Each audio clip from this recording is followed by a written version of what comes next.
Hi, folks. Dennis Guzik here, back again with the Be the Ultimate podcast. Thanks so much for listening.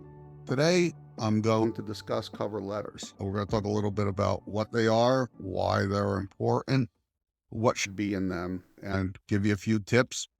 Hopefully, this helps you out here. So, what is a cover letter? A cover letter is a way to introduce yourself and to tell a potential employer a little bit more about yourself than what's in the resume. Why are they important? I can tell you myself as a hiring manager, I like reading them. I thought they told me more a lot of times about that person than the resume did. But the data also shows that they're important. The Wall Street Journal recently had an article on cover letters, and they cited in their study that said that 83% of hiring managers liked getting a cover letter with a resume, but only 38% of the applicants did. So it's a way of you standing out, right? If only 38% of the folks are sending them in, this can set you aside from the rest of the competition. Why is only 38% of the folks send them in? Because they're hard to write. Hopefully what I'm going to tell you here will make it a little easier. A cover letter should be in the letter format. It has to have your contact information on there. By that, I mean your name, phone number, email address. Nothing more, not a physical address. You want to address the cover letter as specifically as possible. If you know the name and the title of the person that you want to read it, put it on there. Keep it to one page, no graphics.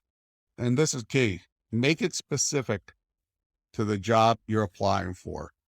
Try to avoid a generic cover letter. It's easy to tell when you get one of those that it's generic, and it's a little bit of a turnoff for the reader. It makes the reader think that you're just one of many. Okay, how about a few tips now?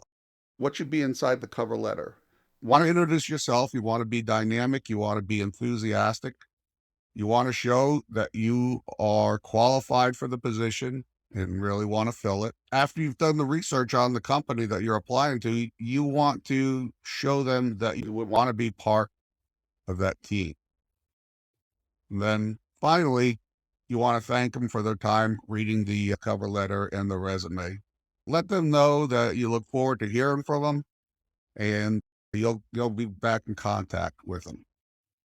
After you've written this great cover letter, you want to set it aside, then go back and edit and re-edit and read it and reread it to make sure that everything is what you want to say is spelled correctly, grammatically correct, and the sentence structure is correct. If you're not as strong in that sort of stuff, then you need to have somebody else look at it, because just like the resume, there should be no mistakes in your cover letter. So those are some tips. I hope they help. 3 takeaways from today's podcast are: 1, why do a cover letter? It's worth the time to do it. It sets you aside. Number 2, the letter has to be concise, tell a story that you're qualified for the position. And number 3, like the resume, there should be no mistakes at all in a cover letter. Okay, that's about it. Thanks for listening to the old Jarhead. I hope you got something from this short podcast. And if you like it, keep listening, and please subscribe. Thank you much. Bye.